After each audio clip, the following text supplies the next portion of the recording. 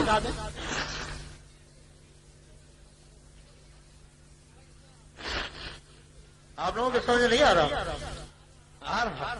تو دیکھیے یہی کتاب تذکرۃ الرشید ہے اور صفحہ ہے 76. کون سا صفحہ ہے؟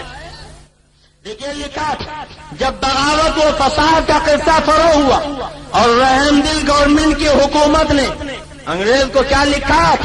رحم دل. اب اس سے زیادہ رحم دلی کیا ہوگی کہ علماء کی لاشوں کو چیل کوے سے درختوں پہ لٹکا کے نچوایا جا رہا ہے، مسجدوں میں گھوڑے باندھے جا رہے ہیں، مسلمانوں کا قتل عام ہو رہا.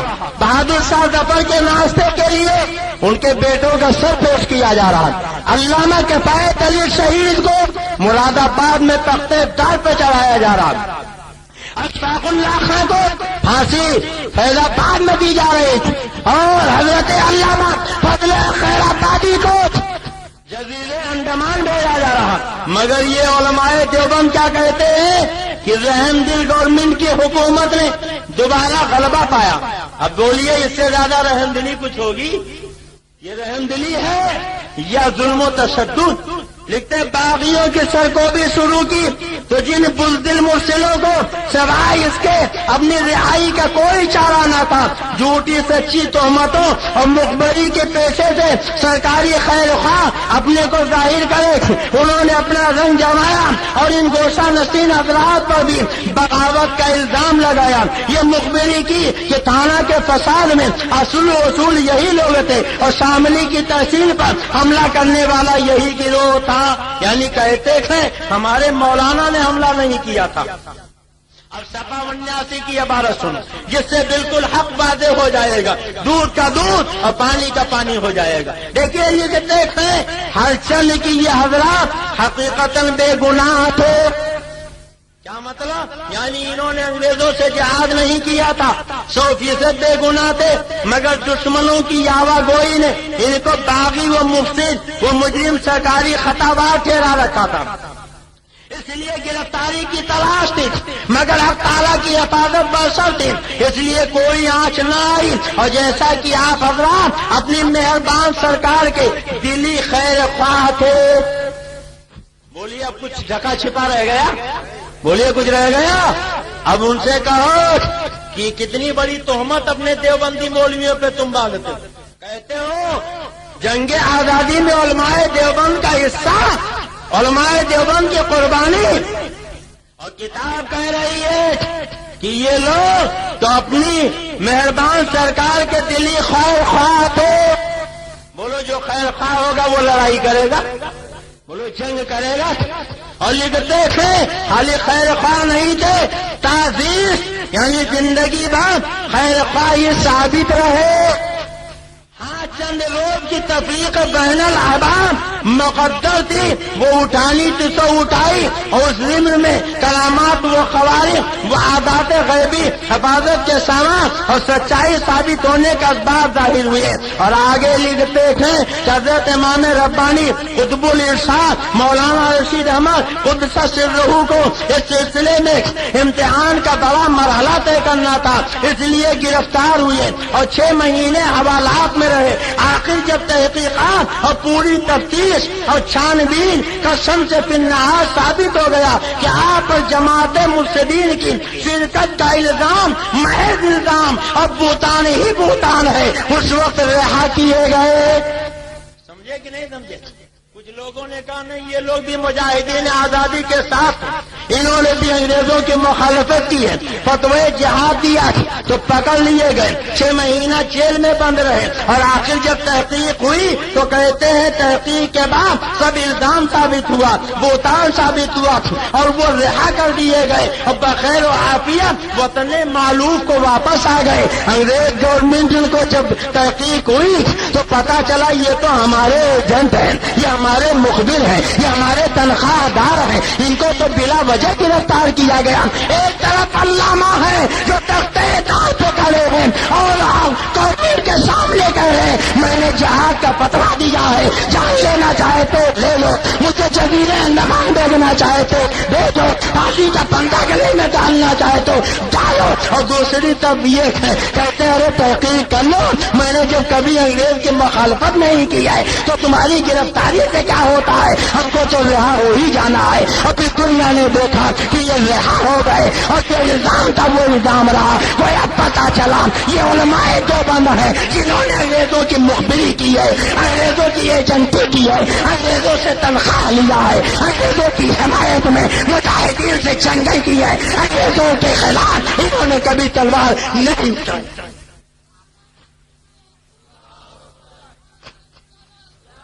ہو سکتا ہے کچھ علماء دیوبند بھی رہے جنہوں نے جہاد میں حصہ لیا ہو.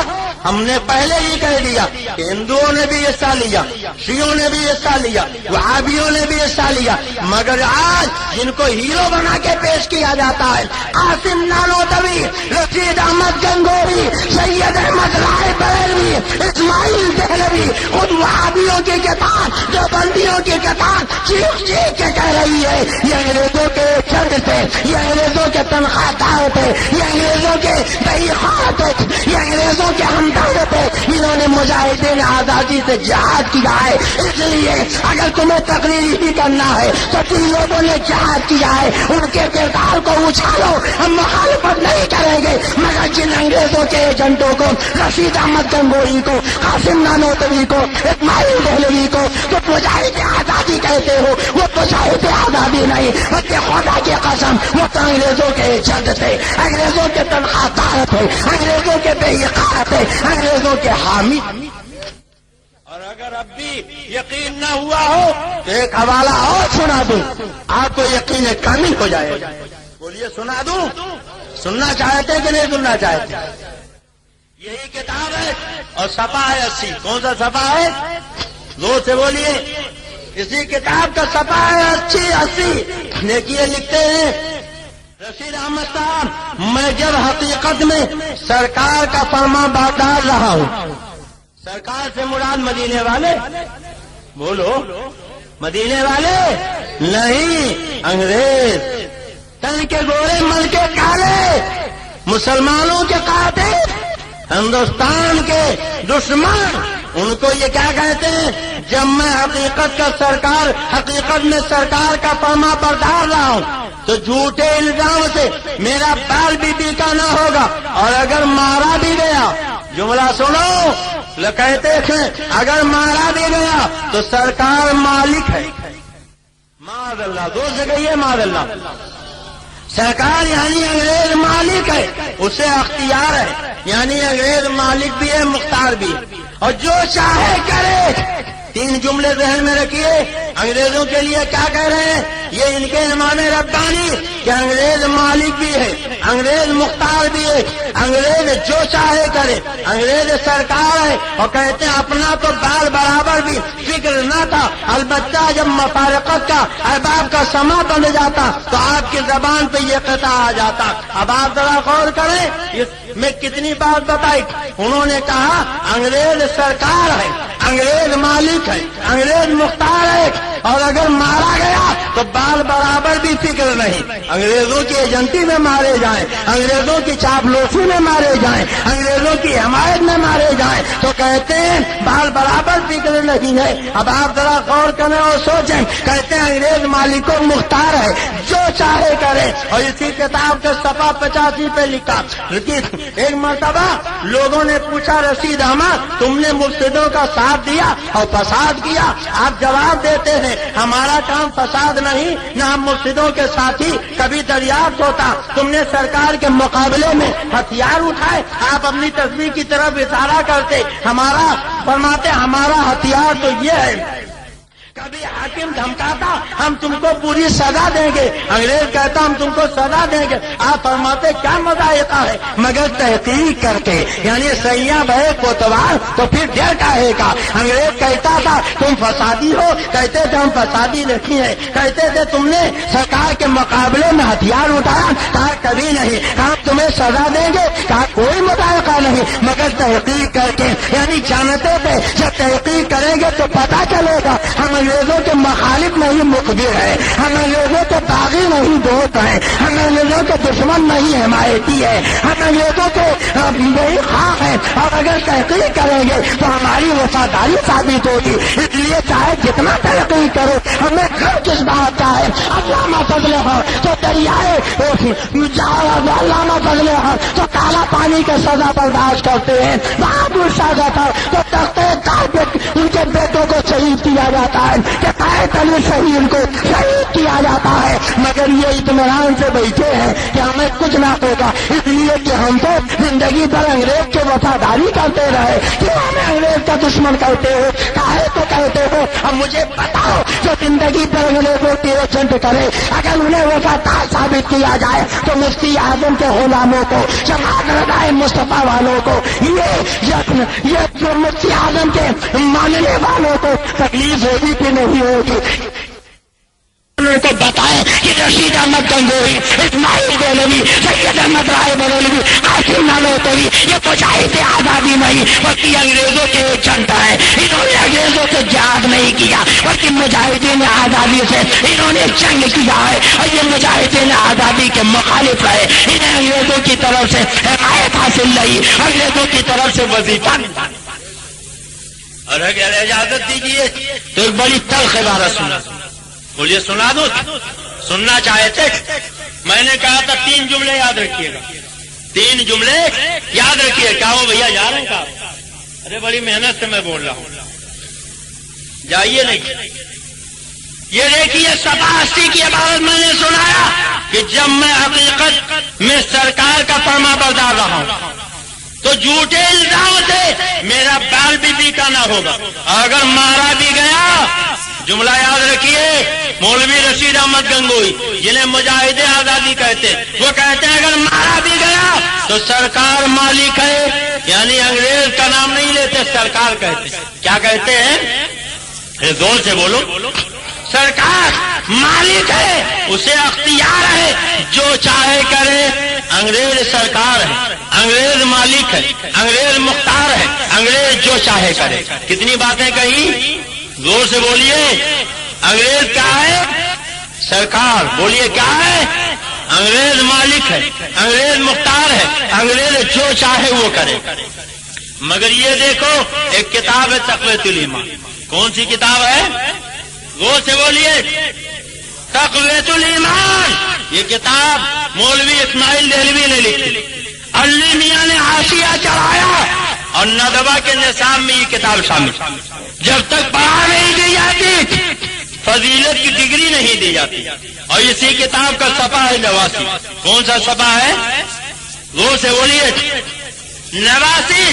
دیکھو کیا لکھا، جس کا نام محمد یا علی ہے وہ کسی چیز کا مختار نہیں. معاذ اللہ. زور سے بولو معاذ اللہ. سارا منا بولے معاذ اللہ. اب دیکھو جس کا کہاں بولتے ہیں، جن کا کہاں بولتے ہیں. اگر کسی اپنے سے بڑے کا نام لینا ہو تو جن کا بولیں گے. مثلا ہم حضرت علامہ مفتی واجد علی صاحب کا نام لینا چاہیں تو کہیں گے جن کا نام مفتی واجد علی. یہ ہم سے عمر میں بڑے، علم میں بڑے، فضل میں بڑے، کمال میں بڑے. جب کسی کو اپنے سے بڑا بتانا ہو تو بولو کیا بولو گے؟ جن کا. بولو کیا بولو گے؟ اور اگر عبداللطیف کا نام لینا چاہیں تو ہم سے عمر میں چھوٹے، ہم کہیں گے جس کا نام عبداللطیف ہے. تو گویا کسی کو اپنے سے چھوٹا بتانا ہو تو کیا بولیں گے؟ زور سے بولیے. جس کا. اب دیکھو ظالم نبی کے اختیار کا انکار کرتا تھا اور جن کا نہیں لکھتا، جس کا لکھتا ہے. یعنی جن جملوں میں اختیار کا انکار کیا اس میں توہین ہے مدینے والے آقا کی. اب دیکھو اپنے انگریز گورنمنٹ کا نام لکھا تو نام نہیں لکھا، سرکار لکھا کہ سرکار مالک ہے، سرکار مختار ہے. اور مدینے والے سرکار کا نام لکھا تو جن کا نہیں لکھا، لکھا جس کا نام محمد یا علی ہے. اور پھر ذرا کہنے دیجیے 1000 بار بچویم جہاں دے مجھ کے گلا حضور نام تو گفتن کمال بے عربیت ہم ہزاروں مرتبہ مجھ کو گلاب سے کنیاں کریں پھر بھی اے اللہ کے پیغمبر اگر آپ کا نام لیں تو کمال بے عربیت ہے. نبی کا مقام تو یہ ہے کہ پورا قرآن آپ پڑھا لیے. اللہ تعالیٰ نے اپنے نبی کو یاد کیا تو کہیں یا محمد کہہ کے نہیں یاد کیا ہے. جب اللہ نے اپنے نبی کو یاد کیا ہے چہرے پہ زلفیں ہٹائی وہ دعا کہہ دیا, چہرے پہ زلفیں بکھیری وہ لیلا سجا فرما دیا,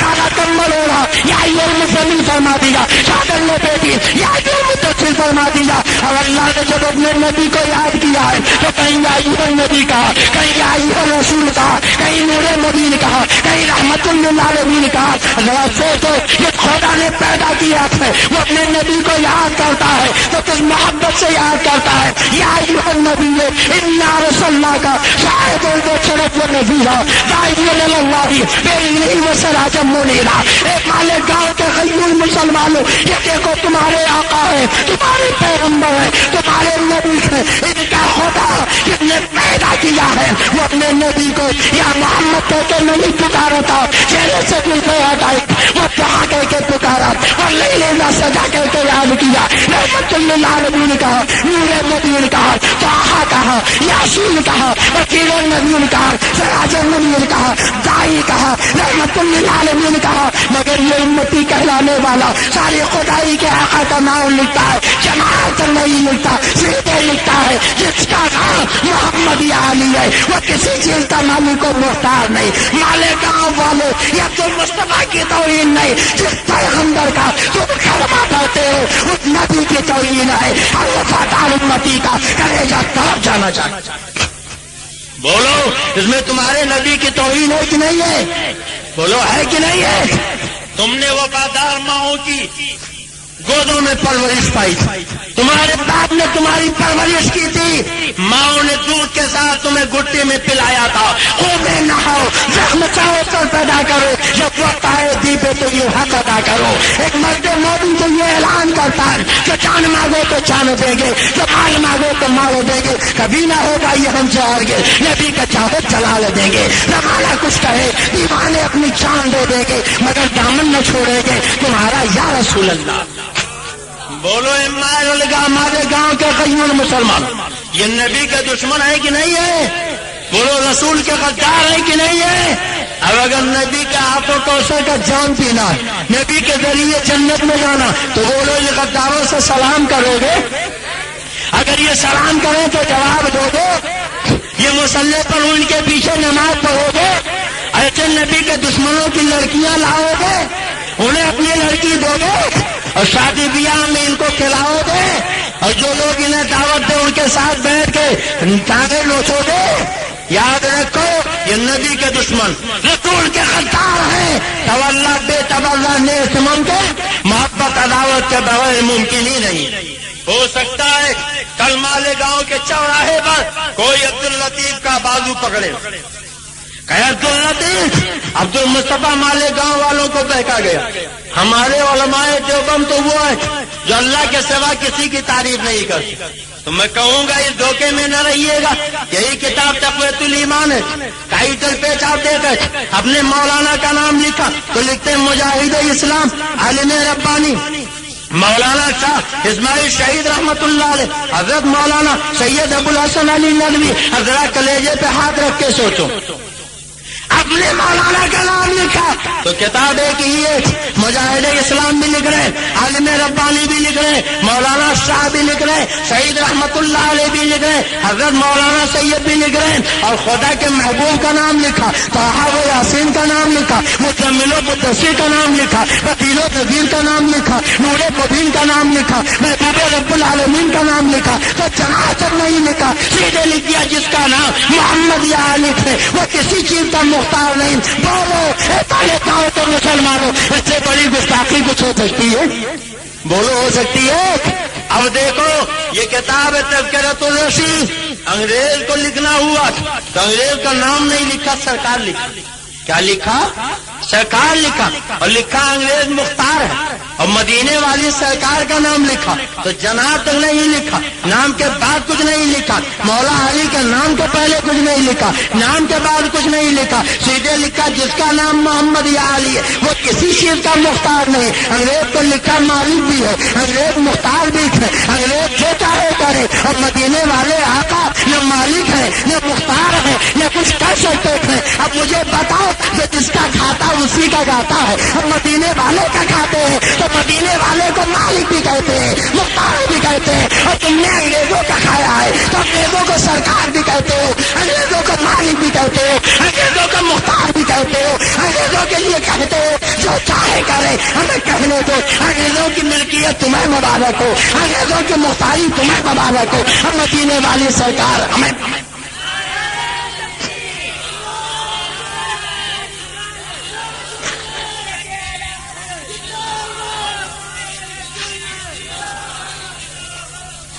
ایسی نعرہ آپ لگاتے ہیں؟ ارے مجاہدین آزادی کا تذکرہ آپ سن لیں، آپ کو تو پورے جلبہ جہان میں سرشار ہو کے نعرہ لگانا چاہیے، یا رسول اللہ کے نعرہ سے ہم کو پیار ہے، یا رسول اللہ کے نعرہ سے ہم کو پیار ہے، اور جس نے یہ نعرہ لگایا اس کا بیڑا، زور سے بولو اس کا بیڑا۔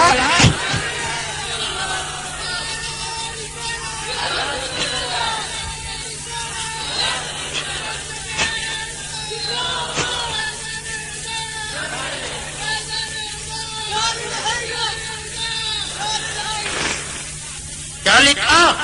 جس کا نام محمد علی ہے وہ کسی چیز کا مختار نہیں۔ اور یہی کتاب تقویت الایمان ہے، صفحہ 126 ہے۔ کون سا صفحہ ہے؟ وہ سے بولیے 126 لکھتا ہے اسماعیل دہلوی، یہ ندوہ کے نصاب کی کتاب ہے۔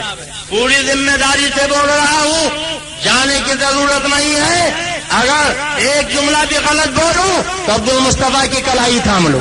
میں آئینہ ہوں، دکھاؤں گا داغ چہرے کے، جسے خراب لگے سامنے سے ہٹ جائے اور کہنے دیجئے ڈوبتی ہوئی آنکھوں کو برا لگتا ہے سورج، ڈوبتی ہوئی آنکھوں کو برا لگتا ہے سورج، اور بیمار زبانوں کو برا لگتا ہے پانی۔ جسے ملیریا کا بخار ہو جائے بولو اسے پانی اچھا لگے گا، دودھ اچھا لگے گا، کہے گا آنکھ تو بڑا کروا، بولو کہے گا کہ نہیں؟ تو جس کے عقیدے میں بخار آ جائے، ایمان میں بخار آ جائے، اسے یہ باتیں اچھی لگیں گی۔ دیکھو کیا لکھا صفحہ 126 پر کہ سارا کاروبار جہان کا اللہ ہی کے چاہنے سے ہوتا ہے، رسول کے چاہنے سے کچھ نہیں ہوتا۔ معاذ اللہ، زور سے بولو معاذ اللہ، سارا مجمع بولو معاذ اللہ۔ یہ دیکھو لکھا صاف صاف، رسول کے چاہنے سے کچھ نہیں ہوتا۔ اور تذکرۃ الرشید کے صفحہ کون سا صفحہ ہے؟ 80۔ کون سا صفحہ ہے؟ 80 پہ کیا لکھا کہ دیکھو یہ لکھتے ہیں کہ سرکار مالک ہے، اسے اختیار ہے جو چاہے کرے، رسول کے چاہنے سے کچھ نہیں ہوتا، اور انگریز جو چاہے کرے۔ معاذ اللہ، زور سے بولو معاذ اللہ، سارا مجمع بولو معاذ اللہ۔ کہتے ہیں سرکار کے چاہنے سے کچھ نہیں ہوتا، انگریز جو چاہے کرے۔ میں نے کہا تھا 4 باتیں یاد رکھیے۔ کتنی باتیں؟ ایک تو یہ کہ انگریز کو سرکار کہا، نبی کے نام کے پہلے جناب تنگا لگایا۔ دوسرے یہ کہ نبی کے مالک ہونے کا اختیار کیا، اسی کتاب میں لکھا اللہ کے سوا کسی کو مالک نہ جانیو۔ اور دوسرے یہ کہ جس کا نام محمد یا علی وہ کسی چیز کا مختار نہیں، یعنی نبی کو لکھا مالک بھی نہیں، نبی کو لکھا مختار بھی نہیں، نبی کو سرکار جناب تک نہیں لکھا، تو نبی کے لیے سرکار بھی نہیں، نبی کے لیے جناب بھی نہیں، نبی کے لیے مالک بھی نہیں، نبی مختار بھی نہیں، اور لکھا رسول کے چاہنے سے کچھ نہیں ہوتا، مگر انگریز سرکار بھی ہے، انگریز مالک بھی ہے، انگریز مختار بھی ہے، انگریز جو چاہے وہ کرے۔ اب بول رہے مالے گاؤں والوں، اس سے زیادہ اور رسول دشمنی کی کوئی مثال ہوگی؟ بولو ہوگی؟ کہتے ہیں انگریز مالک ہے جو چاہے کرے، انگریز کو تو یہ اختیار، وہ چاہے سیاہ کرے یا سفید، چاہے وہ زندہ رکھے یا مارے، تو انگریز تو مالک بھی ہے، مختار بھی ہے، اور مدینے والے آقا کو کوئی اختیار نہیں۔ صاف صاف لکھ دیا رسول کے چاہنے سے کچھ نہیں ہوتا۔ ہمیں کہنے دیجیے، ہمارا عقیدہ تو یہ ہے، ہمارے امام نے ہم کو بس یہ دیا کہ ہمارے نبی وہ چاہتے ہی نہیں جو خدا نہ چاہے۔ ارے کہہ دو سبحان اللہ، تم کہتے ہو سارا کاروبار جہان کا اللہ ہی کے چاہنے سے ہوتا، رسول کے چاہنے سے کچھ نہیں ہوتا. اور اعلیٰ حضرت کہتے تھے کہ ہمارے رسول وہ چاہتے ہی نہیں جو خدا نہ چاہے. نبی تو وہی چاہتے ہیں جو خدا چاہتا ہے، اور خدا وہی چاہتا ہے جو اس کا مصطفیٰ چاہتا ہے. خدا کی رضا چاہتے ہیں دو عالم، اور خدا چاہتا ہے رضائے محمد. میں تو مالک ہی کہوں گا کہ مالک کے حبیب یعنی محبوب وہی میں نہیں میرا پیار. سنو، اللہ کے نبی وہ چاہتے ہی نہیں جو ان کا خدا نہ چاہے. کیسے؟ اگر اجازت دیجیے تو بتا دوں. بولیے بتا دوں. سننا چاہتے؟ انہوں نے انگریز کو مالک مانا، انگریز کو مختار مانا، انگریز کو مانا کہ وہ جو چاہے کرے، مگر مدینے والے کے چاہنے سے کچھ نہیں ہوتا. اور چاہنے سے کیا ہوتا، کیسے ہوتا، کتنا ہوتا؟ اجازت دیجیے تو بتا دوں. سننا چاہتے؟ چلے تو نہیں جائیں گے. کتنے لوگ چلے جائیں گے؟ کوئی نہیں آئے گا. سنیں گے؟ اچھا ایک بات بتائیے، آپ کے مالیگاؤں کی مسجدوں میں اذان ہوتی ہے؟ سنیے آپ نے، فجر سے پہلے اذان ہوتی ہے، ظہر اثر مغرب عشاء سے پہلے. ارے بولیے ہوتی ہے کہ نہیں ہوتی؟ بولو ہوتی ہے کہ نہیں؟ سنیوں کے مسجدوں میں بھی، وہابیوں کے مسجدوں میں بھی. اور میں تو لکھنؤ میں رہتا ہوں، آئے دن تقریر ہوتی رہتی ہے، وہاں بھی کتاب دکھا کے تقریر کرتا ہوں. یہی تقویت الایمان نظرہ کے نصاب کی کتاب، وہاں کے مسجد میں بھی آتا. اور مکہ شریف مدینہ شریف گیا تو میں نے دیکھا وہاں کی مسجدوں میں بھی آتا. دبئی 4 مرتبہ تقریر کے لیے گیا، الحمدللہ وہاں بھی دیکھا کہ نماز سے پہلے اذان. بولو ہوتی ہے کہ نہیں؟ فجر سے پہلے اذان، ظہر سے پہلے اذان، عصر سے پہلے اذان، مغرب سے پہلے اذان، عشاء سے پہلے اذان. ہر جگہ جہاں نماز، مسجد میں نماز سے پہلے اذان. بولو کیا ہے؟ تم کہتے ہو سب اللہ ہی کے چاہنے سے ہوتا، رسول کے چاہنے سے کچھ نہیں ہوتا.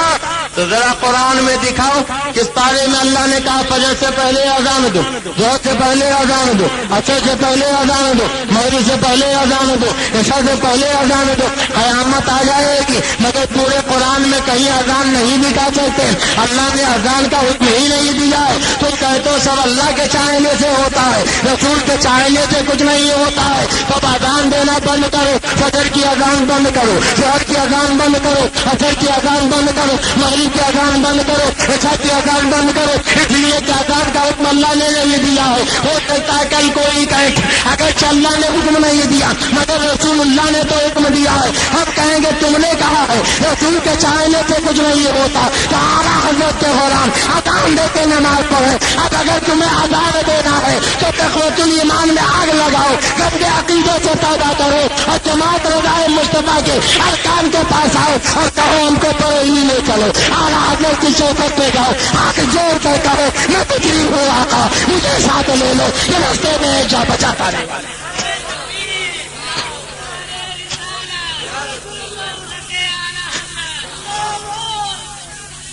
اگر اذان دینا ہے تو اپنے گندے عقیدے سے توبہ کرنا پڑے گا، تقویت الایمان میں آگ لگانی پڑے گی، اعلیٰ حضرت کا مسئلہ قبول کرنا پڑے گا. ورنہ بولو اذان دینے کا حق ہے؟ بولیے ہے؟ اذان کا حکم کس نے دیا؟ رسول اللہ نے. بولو کس نے دیا؟ اذان کس کے چاہنے سے دی جاتی ہے؟ اور لکھتے ہیں رسول کے چاہنے سے کچھ نہیں ہوتا. اور ایک بات بتائیے، نماز آپ پڑھتے ہو؟ بولیے پڑھتے ہو؟ فجر میں کتنی رکعت، ظہر میں، مغرب میں، عشاء میں؟ تو اب ایک بات بتاؤ، کہیں قرآن میں اللہ نے کہا فجر میں 4 پڑھو، ظہر میں 12 پڑھو، عصر میں 8 پڑھو، مغرب میں 60 پڑھو، عشاء میں 17 پڑھو؟ پورے قرآن میں کہیں نہیں. اللہ نے کہہ دیا اقیموا الصلاۃ، نماز قائم کرو، وارکعوا مع الراکعین، رکوع کرنے والوں کے ساتھ جھک جاؤ. مگر اللہ نے یہ نہیں کہا فجر میں کتنی رکعت پڑھو، ظہر میں کتنی رکعت پڑھو، عصر مغرب عشاء میں کتنی رکعت پڑھو، کھڑے ہو تب کیا پڑھو، رکوع سجدے میں جاؤ تب کیا پڑھو. نماز کا یہ مکمل طریقہ اور نماز کی یہ مکمل ترتیب پورے قرآن میں تفصیل سے کہیں نہیں ہے. اللہ نے کہہ دیا نماز پڑھو. اے میرے مولا کیسے نماز پڑھے؟ تو نبی فرماتے تھے اللہ نے کہہ دیا نماز پڑھو، مگر نماز پڑھنا ہے تو صلی کما رأیتمونی وصلی، نماز ایسے پڑھو جیسے مجھے پڑھتا ہوا دیکھو. یعنی نہیں جیسے میں چاہوں ویسے پڑھو، جب میں چاہوں تب پڑھو، جتنا میں چاہوں اتنا پڑھو، جو میں چاہوں وہ پڑھو، اور جس طریقے سے میں چاہوں اس طریقے سے پڑھو۔ تم کہتے ہو رسول کے چاہنے سے کچھ نہیں ہوتا، قیامت آ جائے گی مگر تم رسول کی مرضی چھوڑ کر 2 رکعت نماز نہیں پڑھ سکتے۔ اب اگر نماز پڑھنا ہے تو نبی کے دامن میں پناہ لینی پڑے گی اور کہنا پڑے گا میں تکلیف ہوں آقا، مجھے ساتھ لے لے، یہ رستے میں ہے جا بجا پانے والے۔ اچھا بات اور بتائیے، آپ کے ہمارے گاؤں کی مسجدوں میں جمعہ کی نماز میں خطبہ ہوتا ہے؟ سر نہ ہلائیے، زبان ہلائیے، ارے زور سے بولیے، کچھ آپ بھی تو بولیے۔ خطبہ ہوتا ہے اور عید بقرعید میں آپ سنتے ہو کہ بھاگ جاتے ہو؟ سننا واجب ہے، واجب ہے، سننا چاہیے۔ تو آپ سنتے ہو؟ بات بتاؤ، خطبہ کا حکم قرآن میں ہے؟ اللہ نے کہا ہے کہ جمعہ سے پہلے خطبہ دو، عید بقرعید کے بعد خطبہ دو۔ حضرت مفتی صاحب قبلہ سے پوچھیے تو فرمائیں گے خطبہ کا حکم اللہ نے نہیں دیا، ہاں البتہ اتنا ضرور قرآن میں ملتا ہے۔ ایک مرتبہ میرے سرکار خطبہ دے رہے تھے، کچھ لوگ اٹھ کے چلے گئے، قافلہ آیا تھا تو اللہ نے تنبیہ فرمائی کہ خطبہ چھوڑ کے مت جایا کرو۔ ہم کہیں گے میرے مولا جب تو نے خطبہ کا حکم ہی نہیں دیا ہے تو یہ لوگ اٹھ کے چلے گئے تھے، انہیں تنبیہ کیوں کی جا رہی ہے؟ تو جواب ملے گا اگرچہ میں نے حکم نہیں دیا مگر میرے محبوب نے تو حکم دیا ہے۔ جیسے میری بات نہ ماننے والا مجرم آئے کہیں کہ میرے نبی کی بات نہ مانے وہ بھی مجرم ہے۔ پتا چلا خطبہ کا حکم رسول اللہ نے دیا ہے مگر جن لوگوں نے نہیں سنا اللہ کی بارگاہ میں مجرم ہوئے، معذور ہوئے، گویا خدا نے ذہن دے دیا ہے اے میرے بندو، ارے جو میں چاہوں وہ بھی کرو اور جو میرا نبی چاہے وہ بھی کرو۔ اگر میرا چاہا نہ کرو گے تو مجرم ہوگے اور نبی کا چاہا نہ کرو گے تو بھی میری بارگاہ میں مجرم ہو۔ تو جو لوگ یہ کہتے ہیں نبی کے چاہنے سے کچھ نہیں ہوتا، بولو انہیں خطبہ دینا چاہیے۔ اب غیر مقلدوں سے کہو خطبہ بند کریں، وہابیوں سے کہو خطبہ بند کریں، دیوبندیوں سے کہو خطبہ بند کریں، جماعتیوں سے کہو خطبہ بند کریں، ندویوں سے کہو خطبہ بند کریں، اس لیے کہ تم نے کتاب میں لکھا رسول کے چاہنے سے کچھ نہیں ہوتا۔ اچھا ایک بات اور بتائیے، آپ کے ہمارے گاؤں میں لوگ موت ہوتی ہے، لوگ مرتے کہ نہیں مرتے؟ ہمارے گاؤں میں مرتے ہیں، مرتے ہیں؟ کیا صحیح کہہ رہے ہیں کہ غلط کہہ رہے ہیں؟ بولو مرتے ہیں، مرتے ہوئے آپ نے دیکھا ہے؟ اچھا خالی سنی مرتے ہیں کہ وہابی بھی مرتے ہیں؟ وہابی بھی مرتے ہیں۔ تو مرنے کے بعد کیا ہوتا ہے؟ 2 طریقے، ایک تو یہ کہ نہلایا جائے، دھلایا جائے، کفنایا جائے اور چارپائی پہ لٹایا جائے، پھولوں کے سیج میں بسا دیا جائے، اور ایک یہ کہ چٹھی پہ لٹا کے رسی سے جکڑ دیا جائے۔ اب یہ تو اپنا اپنا نصیبہ، کوئی کس کے جاتا ہے، کوئی پھولوں میں بس کے جاتا ہے۔ صحیح ہے کہ غلط؟ بولیے صحیح ہے کہ غلط؟ تو ہم تو الحمدللہ پھولوں میں بس کے جاتے ہیں، کچھ لوگ کس کے جاتے ہیں۔ اچھا جناب پھولوں میں بسایا گیا تو لے جا کے آپ نے دفن کر دیا، پہلے نماز جنازہ پڑھی، بولو پڑھتے ہیں کہ نہیں پڑھتے؟ بولیے پڑھتے ہیں کہ نہیں؟ اور نماز جنازہ پڑھنا کیا ہے؟ فرض کفایہ۔ کیا ہے؟ ایک پڑھے تو سب بری اس ذمہ، اور ایک نہ پڑھے تو جس نے سنا تھا سب مجھے۔ تو 5 وقت کی نمازیں تو اللہ کے حکم سے پڑھ، مگر نماز جنازہ کس کے حکم سے پڑھ؟ پورا قرآن پڑھ لائیے، اللہ نے نماز جنازہ کا حکم ہی نہیں دیا۔ مفتی صاحب ہے کہیں؟ اللہ نے حکم ہی نہیں دیا۔ ہاں اللہ نے حکم دیا تو کیا؟ لا تصلی علی احد منهم مات ابدا ولا تقم علی قبره۔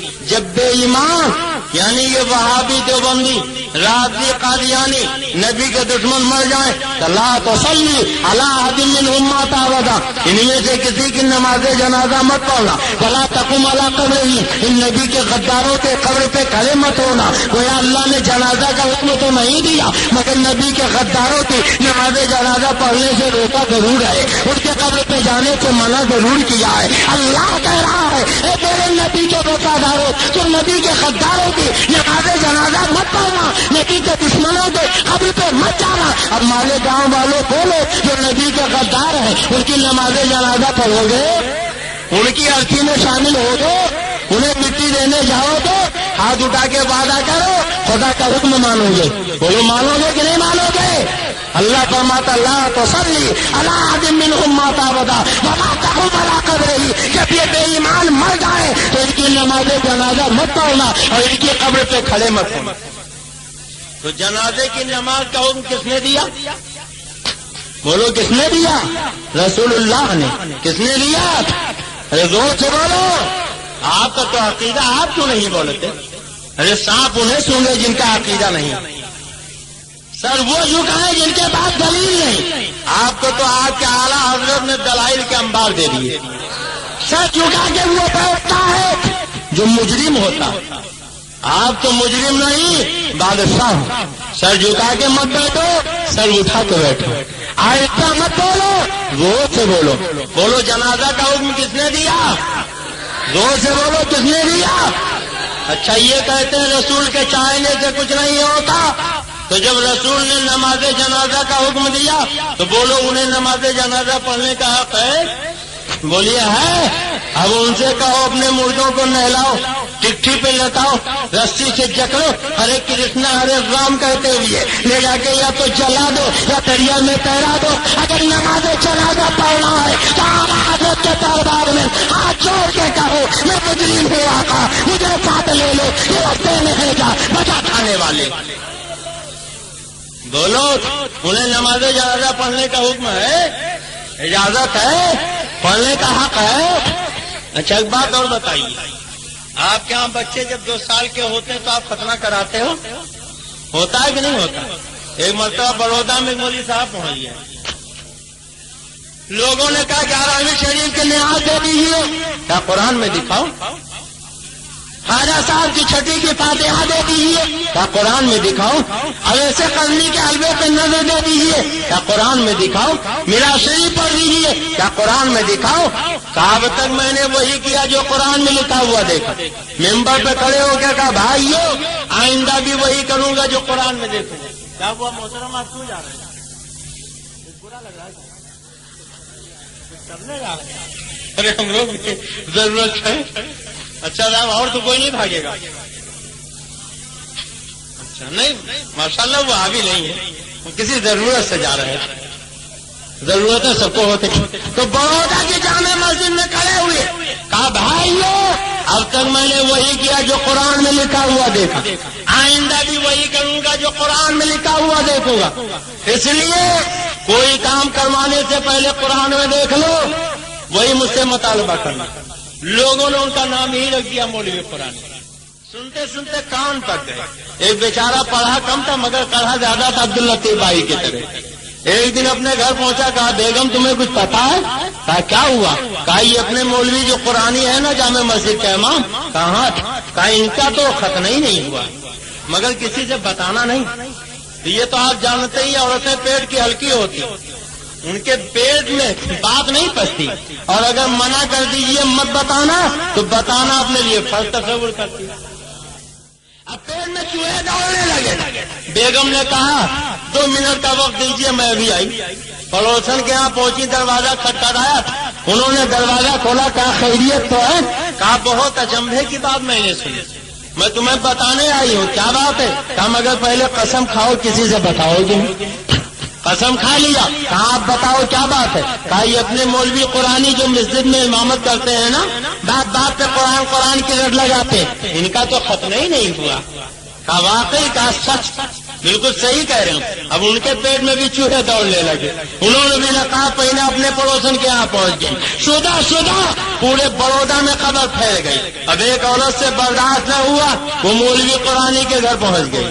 کہا بہن ایک بہت ضروری بات معلوم کرنے آئی ہوں، 2 منٹ کا وقت دیجیے۔ کمرے میں لے گئے، کیا پوچھنا ہے؟ کہا میں نے عجیب بات سنی، آپ کے مولوی قرآنی کی سنت نہیں ہوئی۔ آپ سے باہر ہو گئی، یہ کیا بدتمیزی ہے؟ کیسی بکواس کرے؟ کیسے تم نے کہہ دیا؟ ابھی اور پھول بک رہی تھی، کتنے میں ایک عورت اور آ گئی۔ کہا بہن ایک بہت ضروری بات معلوم کرنی، 2 منٹ کا وقت چاہیے۔ کہ قبرے ویلے گئی، پوچھو کیا پوچھنا چاہتے ہو؟ میں نے عجیب اچنبے کی بات سنی، آپ کے مولوی قرآنی کا ختنہ نہیں ہوا؟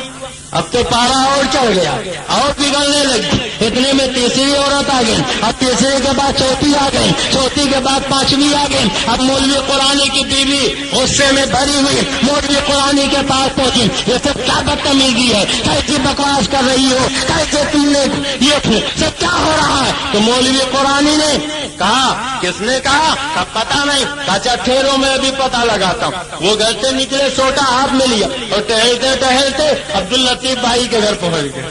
ارے یہ خالی مثال میں ان کا نام لے رہا ہوں، حقیقت میں مت سمجھ جائیے گا۔ اس کڑے ہوئے بڑودا کے سنی کے گھر پہنچ گئے، کہنے لگے تم نے کیسے کہا کہ میرا ختنہ نہیں ہوا؟ آپ کو کیسے پتا چلا کہ میں نے ہی کہا؟ آپ بہانے مت کرو، میں کعبے کا خلاف پکڑ کے قسم کر دیتا ہوں کہ تمہارے سوا کسی نے نہیں کہا، اور نبی کے بارے میں تو کہتے ہو غیب کا علم ہے، تو تمہیں غیب کا علم کیسے ہو گیا؟ یہ سب کچھ نہیں، تمہارے سوا کسی نے نہیں کہا، کیسے تم نے کہا؟ آپ ہی نے تو ممبر پہ کھڑے ہو کے کہا تھا، میں نے اب تک وہی کیا جو قرآن میں لکھا ہوا دیکھا، آئندہ بھی وہی کروں گا جو قرآن میں لکھا ہوا دیکھوں گا۔ کہا کہ میں نے قرآن اٹھایا اور پورا قرآن پڑھ ڈالا، اللہ نے کہیں کہا ہی نہیں کہ ختنہ کراؤ، تو میں نے سوچا اتنے بڑے مولوی ہو کر اتنا بڑا جھوٹ کیسے بولے گے؟ جب اللہ نے نہیں کہا ختنہ کراؤ تو آپ نے ختنہ نہیں کرایا ہوگا، اب یہ جھوٹ کیسے ہو گیا؟ میں نے غلط کیسے کر دیا؟ اب مولوی قرآن سر پکڑ کے بیٹھ گئے، کہنے لگے اب بات سمجھ میں آئی، اگر قرآن میں ہم کو دلیل نہ ملے تو حدیثوں میں دلیل تلاش کرنا چاہیے، اس کو چھوڑ نہیں دینا چاہیے۔ اب ان وہابیوں سے کہو تم کہتے ہو رسول کے چاہنے سے کچھ نہیں ہوتا، تو اللہ نے ختنہ کا حکم ہی نہیں دیا ہے، اب اپنے بچوں کا ختنہ کرانا بند کرو۔ اگر ختنہ کرانا ہے تو اعلیٰ حضرت کی بارگاہ میں جانا پڑے گا اور اعلیٰ حضرت کی چوکھٹ پکڑ کے لوگوں کے کہنا پڑے گا میں مجرم ہوں آقا، مجھے ساتھ لے لو، یہ رستے میں ہے جا بجا کرنے والی۔ تو بولو، اذان دی جاتی ہے رسول کے چاہنے سے، کس کے چاہنے سے؟ نماز کا مکمل طریقہ رسول نے دیا، خطبہ کا حکم اللہ کے نبی نے دیا، نماز جنازہ کا حکم اللہ کے نبی نے دیا، ختنہ کا حکم اللہ کے نبی نے دیا۔ اب جن کا یہ عقیدہ ہے کہ رسول کے چاہنے سے کچھ نہیں ہوتا، انہیں چاہیے اپنی مسجدوں میں اذان بند کریں، نماز پڑھنا بند کریں، اذان خطبہ دینا بند کریں، ختنہ کرانا بند کریں، نماز جنازہ پڑھنا بند کریں، اور اگر نہیں بند کرنا ہے تو تقویت الایمان کو ہمارے گاؤں کے چوراہے پر رکھ کے آگ لگاتے اور یہ اعلان کر دیں ہم تقویت الایمان کو چلاتے ہیں، گندے عقیدے سے توبہ کرتے ہیں، کفری باتوں سے رجوع کا توبہ کرتے ہیں اور اعلیٰ حضرت کا مسئلہ قبول کرتے ہیں، اور یہ اعلان کر دیں میں مجرم ہوں آقا، مجھے ساتھ لے لو، یہ رستے میں ہے جا بجا کرنے والا۔ مالک بھی ہے، مختار بھی ہے، جو چاہے کرے، اور رسول کے چاہنے سے کچھ نہیں ہوتا۔ معاذ اللہ، زور سے بولو معاذ اللہ۔ اب رسول کے چاہنے سے کیا ہوتا، کیسے ہوتا، کتنا ہوتا؟ اجازت دیجیے ایک حدیث سنا دوں، ایمان تازہ ہو جائے۔ سننا چاہتے خصائص کبریٰ علامہ جلال الدین سیوطی فرماتے ہیں جنگ تبوک کے موقع پہ کھانا ختم ہو گیا، صحابہ بھوک سے پریشان بارگاہ مصطفیٰ میں پہنچے، یا رسول اللہ بھوک لگی، تو آقا یہ نہیں کہتے اللہ سے جا کے مانگے، میرے چاہنے سے کچھ نہیں ہوگا، فرماتے بھوک لگی، کہاں ہاتھ؟ کہا بلال توشہ دان جھاڑو، شاید کھانے کا کچھ سامان نکلے۔ حضرت بلال نے توشہ دان جھاڑا تو 7 کھجوریں نکلی۔ کتنی کھجوریں نکلی؟ زور سے بولو کتنی نکلی؟ سرکار نے دسترخوان بچھوا دیا، گویا نبی کی سنت ہے کچھ کھانا چاہو تو دسترخوان بچھا لو، کیا کرو؟ زور سے بولو کیا کرو؟ اور یہ دسترخوان کیسے رنگ کا ہونا چاہیے؟ لال رنگ۔ اور سنو، اگر دسترخوان پہ کھانے کا کوئی دانہ گر جائے، کوئی ذرہ گر جائے تو اسے پڑا نہ رہنے دیں، آقا فرماتے اسے چن چن کے کھا لو، پلیٹ میں رہ جائے تو پوچھ پوچھ کے چاٹ لو، انگلی میں رہ جائے تو خود چاٹ لو، یا کسی حصے کو چٹا لو جو چٹانا معیوب نہ سمجھے۔ آقا فرماتے تمہیں کیا پتا کھانے کی برکت اللہ نے کس دانے میں رکھی، کس ذرے میں رکھی؟ ہو سکتا ہے جو برکت والا ذرہ تھا وہی دسترخوان پہ رہ گیا ہو، وہی پلیٹ میں رہ گیا ہو، اور تم نے چھوڑ دیا تو تمہارے گھر سے رزق کی برکت چلی جائے گی۔ سبحان اللہ، جو تو کہہ دو سبحان اللہ۔ اچھا ایک بات بتاؤ، آپ میں سے کوئی کوڑی بننا چاہتا؟ خدا نہ کرے کوڑی بنے نبی کے دشمن، رسول کے غدار، آپ کیوں کوڑی بنے؟ اگر اجازت دیجیے تو ایسا فارمولہ بتا دوں کہ آپ کبھی کوڑی بنے ہی نہیں۔ بولیے جاننا چاہتے ہیں؟ بزرگوں نے فرمایا کہ دسترخوان پہ کھانے کے جو دانے گر جاتے ہیں اگر انہیں چن چن کے کھا لیا جائے تو کبھی کوڑے کی بیماری ہوتی ہی نہیں۔ سبحان اللہ، زور سے کہہ دے سبحان اللہ، سب مل کے کہہ دے سبحان اللہ۔ ہماری ماں تمہاری ماں حضرت عائشہ کہتی ہے ایک مرتبہ سرکار گھر میں تشریف لائے، دیکھا ایک روٹی کا ٹکڑا پڑا، سرکار نے اٹھایا صاف کیا اسے کھا لیا، فرمایا اے عائشہ کھانے کا احترام کیا کرو، تمہیں کیا پتا اللہ نے کھانے کی برکت کی چیزیں میں رکھی ہے، یہ دل سے جس سے ڈوب جاتی ہے بیچارہ پلٹ کے نہیں آتی۔ میرے عزیزوں اب میں آپ کو بتاؤں شریعت کا مسئلہ ہے، کسی کے دسترخوان پہ جاؤ تو اگر پیالے میں سالن بچ جائے جب تک میزبان اجازت نہ دے اسے پی نہیں سکتے، اس لیے کہ ہو سکتا میزبان نے تھوڑا سالن بنایا ہو، آپ پی لیں تو بعد میں کھانے والوں کو سوکھا چاول کھانا پڑے، سوکھی روٹی کھانا پڑے اور میزبان کو رسوائی کا سامنا کرنا پڑے۔ اسلام کسی کو رسوا دیکھنا گوارا نہیں کرتا، اس لیے شریعت کا قانون یہ ہے اگر کسی کے دسترخوان پہ کھانا ہے تو خود کھاؤ، کسی دوسرے کو نہیں بٹھا سکتے، جو سالن بچ جائے اسے پی نہیں سکتے۔ مگر آج ہوتا کیا، جب دعوت ولیمہ میں ہم جاتے ہیں تو جب دسترخوان پہ بیٹھتے ہیں جیسے ہی قورمے کی خواب آتی ہے تو اپنے سامنے کھینچ لیتے ہیں ساری اچھی اچھی روٹیاں اپنی پلیٹ میں، اور جب خالی ہڈی رہ گئی تو عبداللطیف بھائی کی طرف بڑھا دیا، بھائی جان آپ بھی لیجیے، آپ تو کچھ لے ہی نہیں رہے۔ جب بریانی آئی تو مرغ کی ساری ٹانگیں اپنے پلیٹ میں، اور جب خالی ہڈی رہ گئی تو بڑے محبت سے کہا صوفی صاحب آپ بھی لیجیے، آپ تو کچھ لے ہی نہیں رہے۔ بولیے ہوتا کہ نہیں؟ ارے جب سو بات آپ بغیر اجازت نہیں پی سکتے تو ساری ٹانگیں اور ساری بوٹیاں آپ اپنی پلیٹ میں رکھ سکتے ہیں، جتنا کھانے کا معمول ہے اتنا ہی رکھنا چاہیے، زیادہ نہیں رکھنا چاہیے۔ اور آج سب سے بڑا معزز وہ سمجھا جاتا جو اپنے دسترخوان پہ زیادہ مقدار میں بوٹیاں پھینکے، آدھا نوچ کے کھاتے اور آدھا پھینک دیتے ہیں۔ اللہ فرماتا کلو واشربوا ولا تسرفوا، کھاؤ پیو مگر فضول خرچی مت کرو،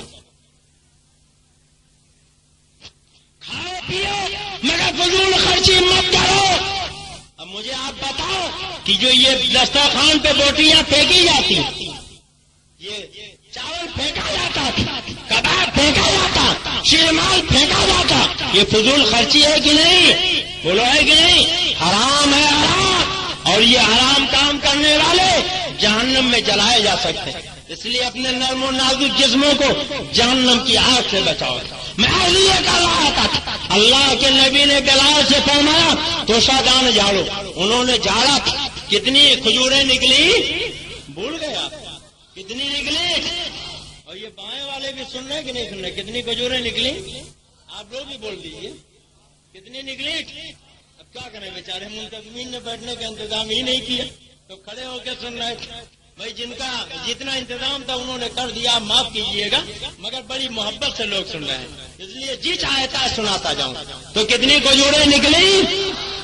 سرکار نے سامنے رکھوایا، اس پہ ہاتھ رکھا اور کچھ پڑھا، سبحان اللہ، زور سے کہہ دو سبحان اللہ، ارے زور سے کہہ دو سبحان اللہ، سامنے رکھا پڑھا۔ آج وہاں بھی کیا کہتا ہے غوث پاک کی نیاز حرام، خواجہ صاحب کی چھٹی حرام، حلوہ حرام۔ ہم نے پوچھا کیوں حرام؟ کا سامنے رکھ کے پڑھا جاتا ہے، اور جو چیز سامنے رکھ کے پڑھی جائے وہ حرام ہو جاتی ہے۔ بولو آپ نے سنا کہ نہیں سنا؟ ارے بولیے سنا کہ نہیں سنا؟ اچھا ایک بات بتاؤ، اگر سامنے رکھ کے پڑھنے سے چیز حرام ہو جاتی ہے تو جب ان کے ابا مرے تھے تو ان کی نماز جنازہ سامنے رکھ کے پڑھی تھی کہ پیچھے؟ ارے بولیے کہاں رکھ کے پڑھتے ہیں؟ بولیے کہاں رکھ کے پڑھتے ہیں؟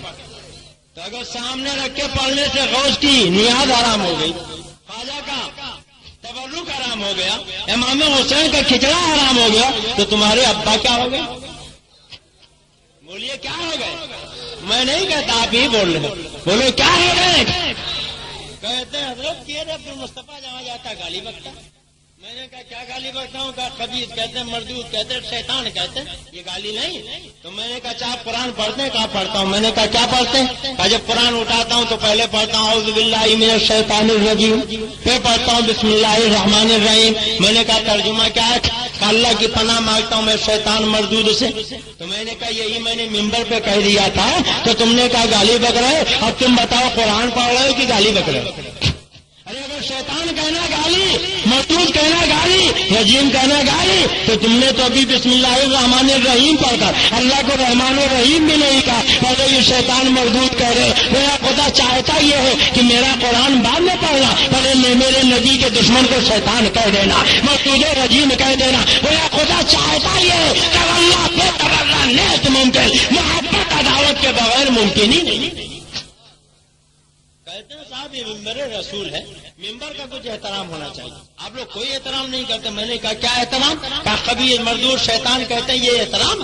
تو میں نے کہا اچھا نماز پڑھتے ہو تو کیا پڑھتے ہو؟ اعوذ باللہ من الشیطان الرجیم، پھر بسم اللہ الرحمن الرحیم، پھر الحمدللہ رب العالمین. میں نے کہا ارے پہلے تم نے نماز میں نیت باندھی ہے تو نبی کے دشمن کو شیطان اور مردود کہہ کے گالی بک دی. میرا خدا نے یہ ذہن دے دیا کہ بسم اللہ پڑھ کے مجھ کو رحمان الرحیم بعد میں کہنا، الحمد شریف پڑھ کے میری حمد و ثنا بعد میں بیان کرنا. پہلے میرے نبی کے دشمن کو شیطان کہہ دینا، میرے نبی کے دشمن کو رجیم کہہ دینا. جب نبی کے دشمن کو برا کہہ دو گے، شیطان و مردود کہہ دو گے، جب رحمان کہو گے میں قبول کروں گا، رحیم کرو گے میں قبول کروں گا، حمد و ثنا بیان کرو گے قبول کروں گا. اور اگر نبی کے دشمن کو برا نہ کہا تو میں سب قبول کر دوں گا. اگر اپنی عبادت قبول کروانا ہے تو پہلے نبی کے دشمن کو برا کرو.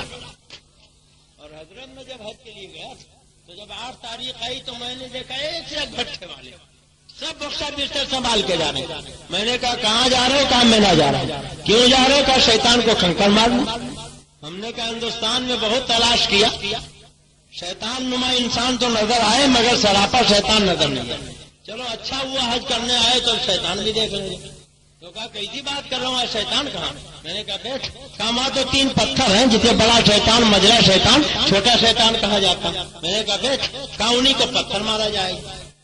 میں نے کہا ایسا؟ میں نے کہا کیوں؟ کہا اللہ کے پیغمبر کو شیطان نے بہکانے کی کوشش کی، اللہ کے نبی نے کنکر مار کے دھسا دیا.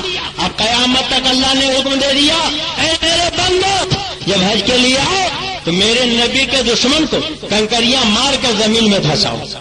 میں نے کہا ہندوستان میں کھرو کہتے تھے کہ جتنی دیر خبیث مردود کافر مرتد کہتے ہو اتنی دیر بسم اللہ پڑھو، رحمان الرحیم پڑھو، نفل پڑھو، درود شریف پڑھو، عبادت کا ثواب ملے گا. کیا ضرورت خبیث مردود کہنے کی، شیطان کہنے کی؟ کہ یہ تو حرم کعبہ ہے، ایک نیکی کا ثواب 1 لاکھ کے برابر. سب مینا جا رہے تھے، خوب کعبے کا طواف کرو، خوب حجر اسود چومو، خوب صفا مروہ کی صحیح کرو، خوب عمرہ کرو، اور ایک نیکی کا ثواب 1 لاکھ کے برابر کماؤ. کیوں شیطان کے چکر میں پڑے ہو؟ کیوں کنکر مارنے جا رہے ہو؟ تو کہنے لگے مولانا جب طواف کا وقت طواف کیا، جب عمرے کا وقت عمرہ کیا، جو حجر اسود چومنے کا وقت چوما، مگر اللہ کو یہی پسند ہے کہ حج سے پہلے 3 دنوں میں نبی کے دشمن کو کنکریاں ماری جائیں. تو ہمیں کہنے دیجیے جیسے نماز کا وقت آتا نماز پڑھتے ہیں، روزے کا زمانہ آتا روزہ رکھتے ہیں، حج کا موقع آتا حج کرتے ہیں، زکات کا وقت آتا زکات دیتے ہیں. مگر نبی کے دشمنوں کی بات آتی ہے، جب نبی کے غداروں کی بات آتی ہے تو اشرف علی کو کافر کہتے تھے، نذیر احمد کو کافر کہتے ہیں. اور جن لوگوں نے نبی کے دشمن کو کنکریاں ماری ہے تو فقہا فرماتے تھے وہ کنکریاں میدان قیامت میں ترازو کے پلے پر رکھی جائیں گی اور نیکیوں کے اضافے کا سبب بن جائیں گے. ایسے ان نبی کے دشمنوں کو کافر و مردود کہنا، شیطان و خبیث کہنا، یہ کل تمہارے نیکیوں کے اضافے کا سبب بن جائے گا. اس لیے کہ یہ عدالت کے بغیر محبت مکمل ہی نہیں.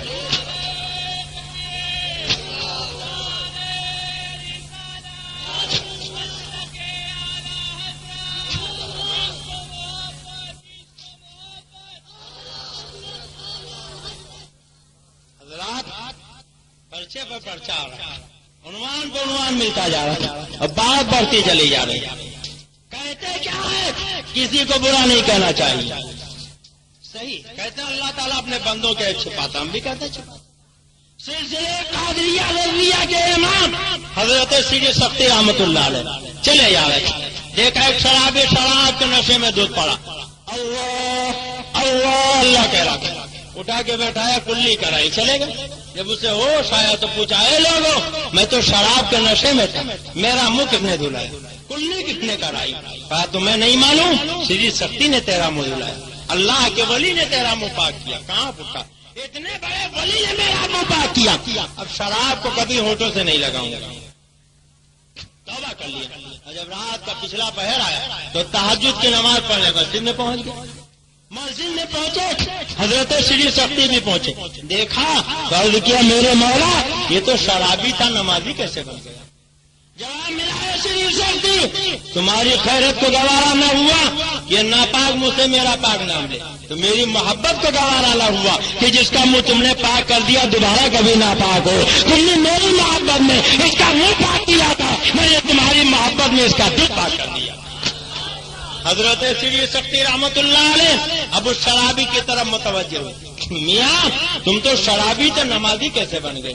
اس نے کہا، حضور والا جب میرے خدا نے آپ کو سب کچھ بتا دیا تو آپ مجھ سے کیوں پوچھ رہے ہیں؟ زور سے کہہ دو سبحان اللہ، سب مل کے کہہ دو سبحان اللہ۔ کتنا کریم ہے وہ مولا۔ شرابی تھا، ابھی توبہ کیا اور اللہ نے اس مرضی پہ فائز کر دیا کہ ایک ولی اور خدا میں جو راز و نیاز ہو رہا اسے پتا چلا۔ کیسا رحیم ہے وہ مولا، کیسا کریم ہے وہ مولا۔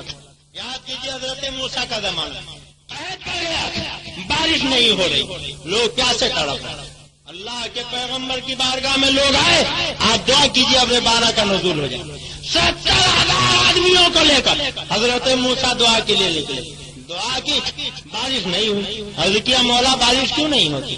جواب ملا ہے، موسیٰ تمہارے اس مجمع میں ایک ایسا پاپی ہے جو 40 سال سے گناہوں کے ذریعے میرا مقابلہ کر رہا ہے، تم اس کو مسجد سے نکال دو، ابھی تمہاری دعا قبول ہوگی، بارش نازل ہو جائے گی۔ عرض کیا، میرے مولا مجمع 70,000 کا، پاپی ایک ہے، ہم پہچانے کیسے؟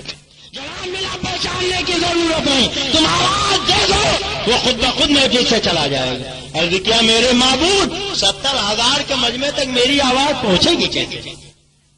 جواب ملا ہے، موسیٰ آواز دینا تمہارا کام، آواز پہنچانا میرا کام، تم اپنا کام کرو، میں اپنا کام کروں گا۔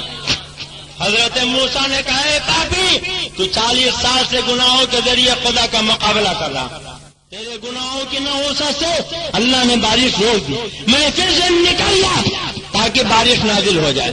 سب نے سنا، اس پاپی نے بھی سنا، آگے دیکھا، پیچھے دیکھا، دائیں دیکھا، بائیں دیکھا، شاید کوئی نکل رہا، کوئی نہیں نکل رہا۔ سمجھ گیا ہو نہ ہو وہ پاپی میں ہی ہوں، لاؤ میں پھر سے نکل جاؤں تاکہ اللہ دعا قبول کر لے اور بارش نازل ہو جائے۔ مگر جیسے ہی نکلنا چاہا، بڑے میاں کو جگائیے، بڑی مستی سے 1000 سے زائد کلومیٹر کا سفر کر کے میں آیا اور نیند آپ کو آ رہی، ہماری طرف دیکھیے جب عمر کا تقاضا ہے، ایک سے 7 سے زیادہ بوڑھے لوگ یہاں جاگ رہے ہیں، بلکہ بوڑھوں میں جوانی آ گئی اور آپ سو رہے ہیں۔ اللہ کے پیغمبر حضرت موسیٰ نے کہا، مولا کوئی تو نکلا نہیں۔ پاپی نے جب سنا تو اس نے کہا، میرے مولا آج اگر تم میری لاج رکھے تو سچے دل سے توبہ کرتا ہوں، کبھی تیری نافرمانی نہیں کروں گا۔ اتنا کہنا تھا کہ صاف و شفاف آسمان پہ بادل چھایا، بارش شروع ہوئی اور پوری زمین جلتھل ہو گئی۔ حضرت موسیٰ نے کہا، مولا ابھی تو محفل سے کوئی نکلا بھی نہیں، بارش کیسے ہو گئی؟ جواب ملا ہے، موسیٰ جس کی وجہ سے بارش رکی تھی اسی کی دعا سے تو بارش ہو گئی۔ میرے مولا یہ کیسے؟ کہا، جب تک پاپ کر رہا تھا میں نے بارش روک دی تھی اور جب توبہ کیا میں نے بارش نازل کر دی۔ کتنا کریم ہے وہ مولا، کیسا رحیم ہے وہ مولا۔ حضرت موسیٰ نے کہا، مولا ذرا ہم پہچان تو لیں وہ پاپی کون ہے جو 40 سال سے گناہوں کے ذریعے تیرا مقابلہ کر رہا تھا؟ تو ندائی کہ موسیٰ جب پاک کر رہا تھا، 40 سال سے گناہ کر رہا تھا، ایک لمحے کے لیے توبہ کیا، میں نے اس کی لاج رکھی، بارش نازل کر دیا، میں نے اس کو رسوا نہ کیا، تو توبہ کر چکا ہے، اب میں اسے رسوا کیسے کروں گا؟ کتنا کریم ہے وہ مولا، کیسا رحیم ہے وہ مولا، کس قدر ستار ہے وہ مولا، اپنے بندوں کا ایک چھپاتا، بولو چھپاتا کہ نہیں چھپاتا؟ سب کے ایک چھپاتا ہے، مگر یاد رکھو عرب کا ایک گنڈا تھا جسے دنیا ولید ابن مغیرہ کے نام سے یاد کرتا، ایک مرتبہ اس نے ہمارے تمہارے آقا کو مجنو کہہ دیا، معاذ اللہ، زور سے بولو معاذ اللہ۔ اور جب اس نے مجنو کہا تو اللہ کی غیرت کو جلا لائے، سورہ نون والقلم نازل کیا، ایک نہیں 10 عیب گنائے۔ بولو کتنے عیب گنائے؟ ارے زور سے بولو کتنے عیب گنائے؟ گویا قرآن سے ہمیں اللہ کی سنت معلوم ہو گئی۔ سب کے عیب چھپاؤ، مگر جو نبی کی گستاخی کرے اس کے عیب چھپاؤ نہیں۔ اگر ایک برائی کرے تو کم سے کم کتنی برائی کرو؟ 10۔ بولو کتنی کرو؟ 10۔ ایک مرتبہ نہیں، قیامت تک۔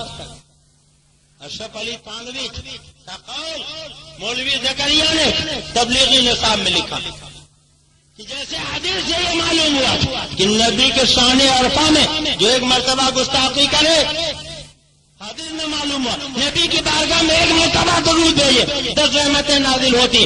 ایسے ہی قرآن سے معلوم ہوا جو نبی کے شان میں ایک گستاخی کرے اللہ کی جانب سے اس پہ 10 لعنتیں ہوتی۔ کتنی لعنتیں؟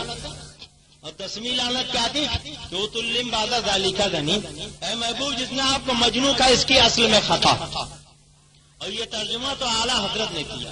اگر آپ اجازت دیجیے تو اشرف علی تھانوی کا ترجمہ بتا دوں۔ بولیے بتا دوں؟ تبلیغی نصاب میں تھانوی کا ترجمہ مولوی زکریا نے کیا، یہ حرام زادہ ہے۔ کیا ہے؟ حرام زادہ۔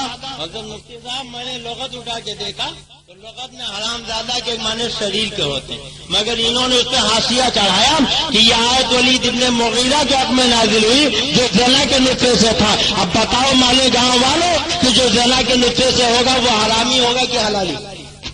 ارے زور سے بولیے، بولیے کیا ہوگا؟ حرامی۔ قرآن کہتا ہے اے محبوب، مجھے زکام نے بہت پریشان کر ڈالا، مگر آپ محبت سے سن رہے ہیں اس لیے دل چاہتا کچھ بہت ہے آپ کو بتا دوں۔ قرآن نے کہا محبوب جس نے آپ کو مجنون کہا اس کی اصل میں خطا۔ کیا ہے؟ اصل میں خطا۔ تو روایتوں میں آیا ہے کہ ولید ابن مغیرہ نے سنا تو گھر گیا، ماں سو رہی تھی، سینے پہ سوار ہو گیا، تلوار ہاتھ میں لیا، کہا ماں میں نے نبی کو مجنون کہا تھا۔ نبی نے 10 عیب گنائے، 9 تو میں جانتا ہوں میرے ہی ہے، 10واں بھی یقین ہے کہ سچا ہوگا، مگر تصدیق کرنے تیرے پاس آیا ہوں۔ ماں نے پوچھا کیا ہے؟ کیا قرآن نے کہا میرا نطفہ صحیح نہیں؟ تو ماں نے کہا بیٹے اگر تیرا نطفہ صحیح ہوتا تو تم ماں کے سینے پہ سوار ہی نہ ہوتا، تجھے اسی سے پتہ لگا لینا چاہیے۔ کہا ماں مگر ایسا ہوا کیوں؟ اب سونا ولید ابن مغیرہ کی ماں کہتی ہے کہ بیٹے تیرا باپ نامرد تھا، میں نے سوچا دولت دوسروں کے پاس چلی جائے گی، اس لیے ایک رات میں نے چپکے سے چرواہے کو بلایا تھا اور تو اسی کے نطفے سے۔ کچھ سمجھے آپ؟ ولید ابن مغیرہ کی ماں نے رات کے اندھیرے میں چرواہے کو بلایا تھا، کوئی نہیں جانتا تھا، نہ آپ جانتے تھے نہ ہم جانتے تھے، کسی کو پتا نہیں تھا۔ وہ اللہ جو ستار ہے، وہ اللہ جو رحمان الرحیم ہے، سب کے عیب چھپاتا ہے۔ جب ولید ابن مغیرہ نے نبی کی گستاخی کی تو رحمان الرحیم مولا نے ولید ابن مغیرہ کے سارے عیب جب کھول کھول کے بیان کر دیا۔ لوگ کہتے ہیں جلسے میں محفلوں میں عورتیں بھی ہوتی ہیں، لڑکے بھی ہوتے ہیں، لڑکیاں بھی ہوتی ہیں، بہو بھی ہوتی ہے، داماد بھی ہوتا ہے، ایسی غلط باتیں نہیں بیان کرنا چاہیے۔ مگر قرآن لڑکی بھی پڑھتی ہے، قرآن لڑکا بھی پڑھتا ہے، قرآن بہو بھی پڑھتی ہے، قرآن داماد بھی پڑھتا ہے، قرآن ماں بھی پڑھتی ہے، قرآن باپ بھی پڑھتا ہے۔ اللہ بیان کرتا ہے وَتُلِّمْ بَعْدَ ذَلِكَ غَنِيمٌ، اے محبوب جس نے آپ کو مجنون کہا ہے یہ اپنے باپ کے نطفے سے نہیں ہے۔ وہ خدا یہ چاہتا ہے کہ بیٹا سنے تو وہ نبی کے گستاخ سے نفرت کرنے لگے، بیٹے سنے تو وہ نفرت کرنے لگے، بہو سنے تو وہ نفرت کرنے لگے، مہاراج سنے تو وہ نفرت کرنے لگے۔ اور جو لوگ یہ کہتے ہیں نبی کے کسی کو برا نہیں کرنا چاہیے، میں اس سے پوچھنا چاہتا ہوں کہا قرآن نہیں پڑھتے ہو؟ ارے ضرور قرآن پڑھتے ہو، پورے سال آپ قرآن نہ پڑھو، مگر جب رمضان کا مہینہ آئے گا دن میں روزہ رہنے کے بعد تراویح کی نماز پڑھنے کھڑے ہو گئے تو یہ دیکھو مسجد کی محراب ہے، ایک امام کھڑا ہوا تھا۔ اگر امام نے یہ سوچا کہ زائد میں نبی کے دشمن کو حرامی کہا گیا، ہم اگر پڑھیں گے تو ہمارے گاؤں والے کہیں گے یہ مسجد میں گالی بک رہا، جاؤ چھوڑو دے تو سارے حافظ لقمہ دیں گے حافظ صاحب یہ شاید میں نبی کے دشمن کے نقطے کی برائی بیان کی گئی ہے، آپ پڑھیے ورنہ قرآن مکمل نہیں ہوگا۔ اب ہمیں کہنے دیجیے جن پر روزہ رہنے کے بعد مسجد کی محراب میں نماز کی نیت میں نماز کی حالت میں نیت باندھ کر امام کھڑا ہے اور نبی کے دشمن کو اتلم بادہ ذالی کا ظلم کہہ کر حرامی کہہ رہا ہے، ایسے کاری نہیں خدا کی عبادت ہو رہی ہے۔ میرا خدا نے ذہن دے دیا ہے جو سب کے ہے چھپاؤ مگر جو نبی کی گستاخی کرے اسے نماز میں برا کرو، یہ کارے نہیں بلکہ خدا کی عبادت ہوگی۔ اور حضرات آپ سنو، ولید ابن مغیرہ نے ماں سے پوچھا تھا، ماں نے کہا بیٹے تیرا باپ نامرد تھا، میں نے چرواہے کو بلایا تھا، تو اسی کے نقطے سے ہے۔ میرا قرآن کا آئینہ یہ بتا رہا ہے کہ نبی کی گستاخی وہی کرے گا جو کسی چرواہے کے نقطے سے ہوگا یا کسی گھسیارے کے نقطے سے ہوگا۔ اگر اپنے باپ کا ہوگا تو پیغمبر کی گستاخی کر ہی نہیں سکتا ہے۔ اب جو لوگ نبی کی گستاخی کرے چاہے وہ مالک گاؤں کے رہنے والے ہو یا دھولیا کے رہنے والے ہو یا بمبئی کے رہنے والے ہو، انہیں قرآن کا آئینہ دکھا دیجیے اور ان سے کہیے اپنے ماؤں کو اپنے نسبوں کی تحقیق کرو، کہیں ایسا تو نہیں کہ تمہارے ماؤں کے قدم بھی ولید ابن مغیرہ کی ماں کی طرح بڑھ گئے ہو، انہوں نے کسی گھسیارے یا چرواہے کو بلا لیا ہو، اس لیے کہ نبی کی گستاخی وہی کرے گا جو اپنے باپ کا نہیں ہوگا۔ اگر اپنے باپ کا ہے تو نبی کی گستاخی کرے نہیں۔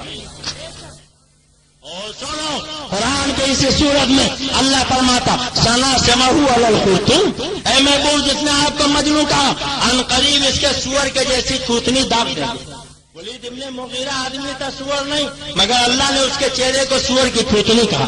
گویا خدا چاہے گا یہ سب کے عیب چھپاؤ مگر جو نبی کا دشمن ہے اس کے عیب بیان کرو۔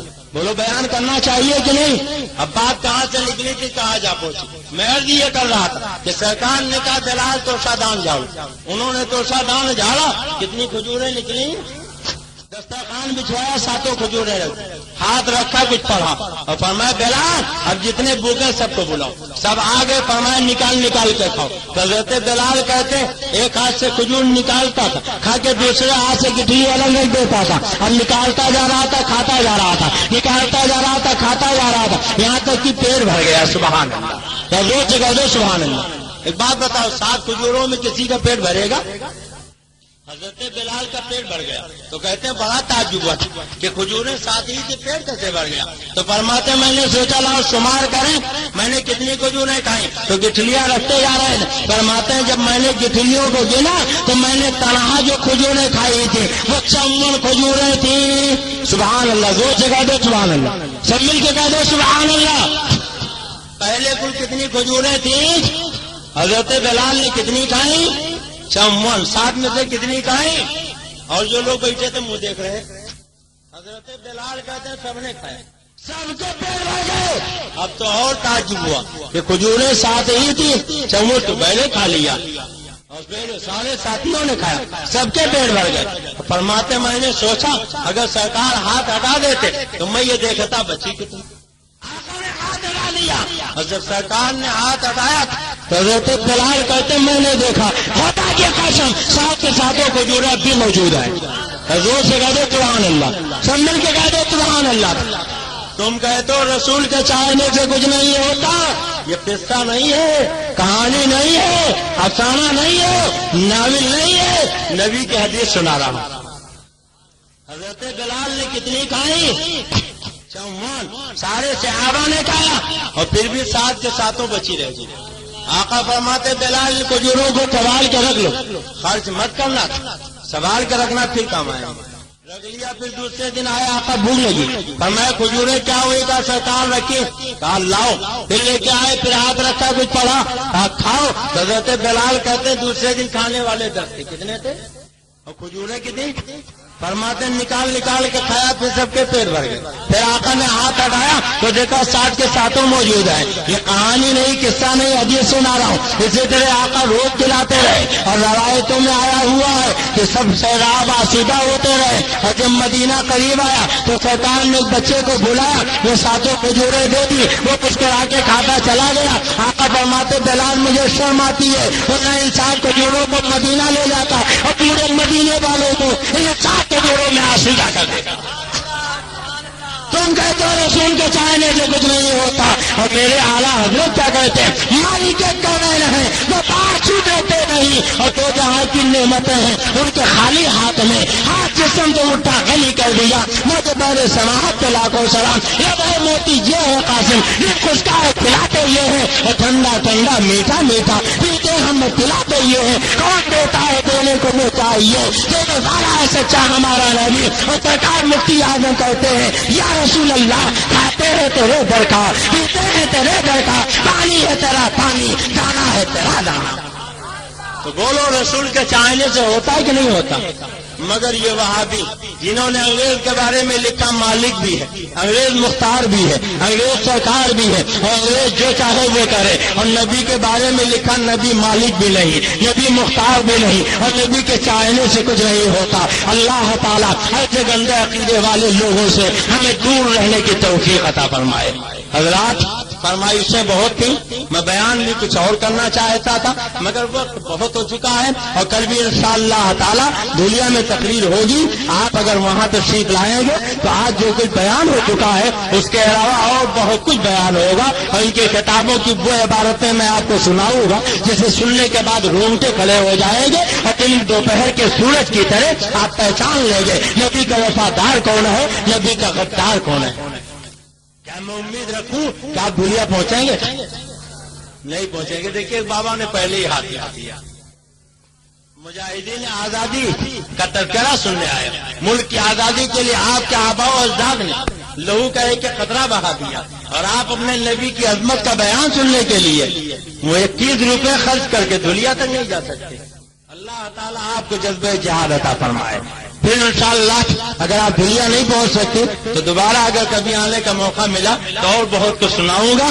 اللہ تعالیٰ کی بارگاہ میں دعا ہے کہ ہمیں حق بولنے, حق سننے, حق پر عمل کرنے کی توفیق عطا فرمائے. آمین. السلام علیکم.